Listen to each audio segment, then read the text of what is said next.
दिवंगत लोकनेते गोपीनाथ मुंडे यांची आज जयंती आहे। याच अनुषंगाने मी सध्या गोपीनाथ गडावर आहे। माजलगाव मतदारसंघाचे भाजपचे नेते माधव तात्या निर्मळ माझ्यासोबत आहेत। तात्या मुंडे साहेबांची आज जयंती आहे। साहेबांच्या काय आठवणी आहेत की तुम्हाला? निश्चित आपल्या सर्वांचे दैवत स्वर्गीय मुंडे साहेबांची आज जयंती संबंध देशभरामध्ये साजरी होत आहे।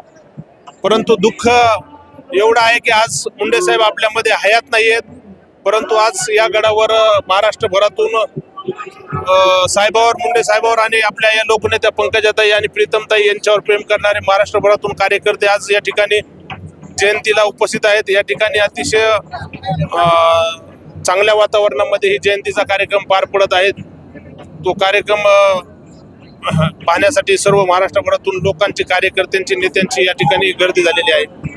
दादा, साहेबांची अशी एखादी तुम्हाला आठवण आहे की त्यावेळेस आठवण आली की यावेळेस खरंच मुंडे साहेब असायला पाहिजे होता, असा प्रसंग आहे का? निश्चित मुंडे साहेब एक आपल्या बीड जिल्ह्याचं मोठं नेतृत्व होते। सर्वसामान्यातून उदयाला आलेलं ते नेतृत्व होतं।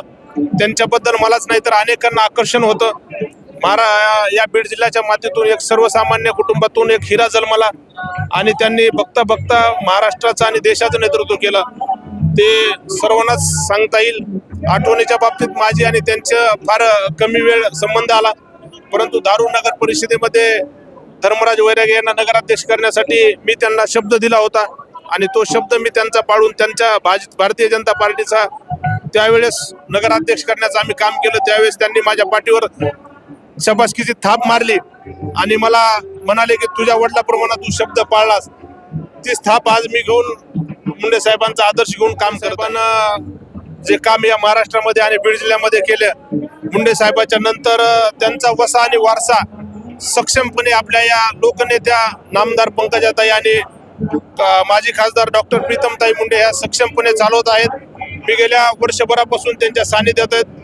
मुंडे साहेबांसारखंच प्रेम ते कार्यकर्त्यावर करतात, परंतु आता विरोधक काही असतात ते राजकीय क्षेत्रामध्ये ते तशी चर्चा करत असतात। परंतु मला असं वाटतंय की मुंडे साहेबांना जे प्रेम कार्यकर्त्यांना दिलं तेवढंच प्रेम आमच्या या लोकनेते आदरणीय पंकजाताई सुद्धा आणि प्रीतमताई सुद्धा देतात।